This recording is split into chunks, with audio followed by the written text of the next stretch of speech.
BPL নিয়ে ক্ষমতার অপব্যবহারের কারণে পদ হারাতে হচ্ছে ফারুক আহমেদকে। ডিবিসি নিউজের হাতে আসা তথ্য ও প্রমাণাদি বলছে তাই।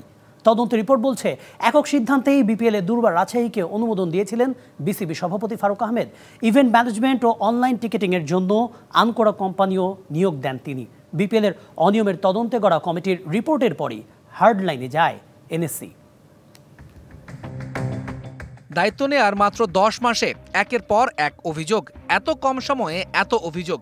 ফারুক আহমেদের যেটা হচ্ছে এমনটা হয়নি বিসিবির ইতিহাসে আর কোনো সভাপতির সাথে।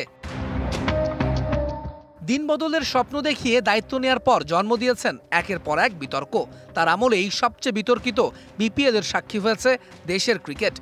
ক্রিকেটারদের পারিশ্রমিক না দেয়া, ফিক্সিং, নিম্নমানের আয়োজন সহ নানা অভিযোগে সমালোচিত হয় বিসিবি। সত্যানুসন্ধানে তদন্ত কমিটি গঠন করে জাতীয় ক্রীড়া পরিষদ। দীর্ঘ সময় শেষে প্রতিবেদনও জমা দিয়েছে তদন্ত কমিটি। তদন্তে সবকিছুর পেছনে উঠে এসেছে সভাপতি ফারুক আহমেদের নাম। কমিটিকে দেয়া সাক্ষ্যে বিসিবি পরিচালক ও বিপিএল গভর্নিং কমিটির সদস্য সচিব নাজমুল আবেদিন ফাহিম জানিয়েছেন, 6টি দল নিয়ে বিপিএল আয়োজন করতে চাইলেও সভাপতির একক সিদ্ধান্তেই সপ্তম দল হিসেবে নেওয়া হয়েছিল রাজশাহীকে। অনুসন্ধানে উঠে এসেছে ইভেন্ট ম্যানেজমেন্ট নিয়েও সভাপতির হঠকারিতা। সাধারণত বিসিবির তালিকাভুক্ত কোম্পানিগুলোর কাছে আহ্বান করা হয় দরপত্র। যাচাই বাছাই শেষে অভিজ্ঞ ও যোগ্য প্রতিষ্ঠানকেই দেয়া হয় কাজ। তবে এবারে ফারুকের একার সিদ্ধান্তেই অনিবন্ধিত, অনভিজ্ঞ ও যথেষ্ট সক্ষমতা না থাকা এক কোম্পানিকে দায়িত্ব দেওয়া হয়েছিল, যার ফলে আর্থিক ক্ষতির পাশাপাশি নিম্নমানের ইভেন্টও দেখা যায়।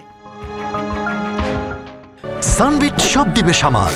সানবিট ম্যাজিক প্রেস ডিশওয়াশিং এর মাথা ঘোরানো সলিউশন।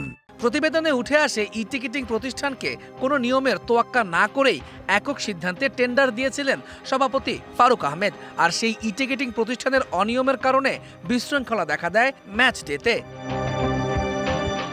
তদন্তকারী কর্মকর্তারা জানিয়েছেন, বোর্ডের পরিচালকদের সাথে আলোচনা করে সিদ্ধান্ত নিলে এড়ানো যেত অনাকাঙ্ক্ষিত এইসব ঘটনা। ভবিষ্যতে পরিচালনা পর্ষদের মতামতকে গুরুত্ব দিয়ে নিয়মতান্ত্রিকভাবে বোর্ডে কাজ পরিচালনা করারও পরামর্শ দেওয়া হয় রিপোর্টে। তৌহিদুল ইসলাম, ডিবিসি নিউজ ডেস্ক।